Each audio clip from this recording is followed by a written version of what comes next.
وكل واحد ياخد حقه. بحق الله، بحق الله، بحق الله.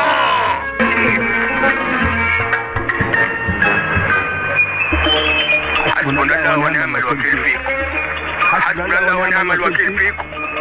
هي دي صفة الرحم. ربنا ينفخ في خدك ويسألنا خارب حاجة مصطفى.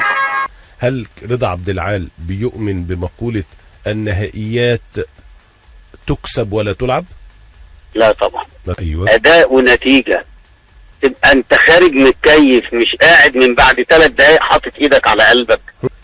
ده فين ده ان شاء الله؟ امبارح. فين ده؟ انت هتتفرج على المباراه تانية ولا ايه؟ انت لو اتفرجت على الجول بتاع، لا انت اللي اتفرجت. قول لي كوره الاهلي باي شيء، احنا عايزين البطوله باي شيء. طب ولو اتحسبت ضربه الجزاء بتاعت امام عاشور كان ايه الوضع؟ دي مش ضربه جزاء يا جدع. احلف والله يا جدع. انتوا والله امام كان بره. ما تحلفش بس عشان امام كان بره.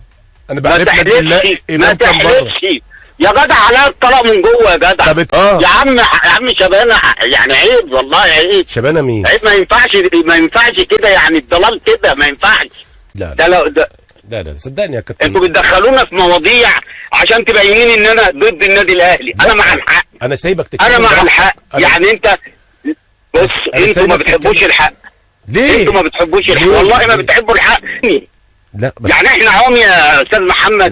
بص انا هقول لك حاجه. ما ينفعش. لا انت الوحيد اللي شايفها جوه. لا مش انا الوحيد. ده لو جهاد جريشه طلع، مش جهاد جريشه ده راجل حكم ما عدتش عليك، ولا الاعداد ما جابهالكش؟ لا جابها لي، بس انا شايف ان امام كان بره. لا انت ما بتشوفش بقى كده. لا يعني ده انا بلبس نظاره. تلبس نظاره. وبعدين اقول لك على حاجه، ما حدش هينزل معاك القبر. ليه؟ خلي بالك. لا انت ما تقوليش الكلام ده عشان عيب. ليه؟ عيب. صدقني انا اللي هكسب. الضلال حلو، سيبك انت. لا والله الضلال حلو. لا والحرام احلى. لا اعوذ بالله والله العظيم. أعوذ بالله. يعني قبلها طبعا ماتش الكونغو، وبعد كده ماتش غينيا، صح كده؟ كونغو بوركينا. بوركينا. ما عشان الناس اللي بتطلع تقول لك الكونغولي. لا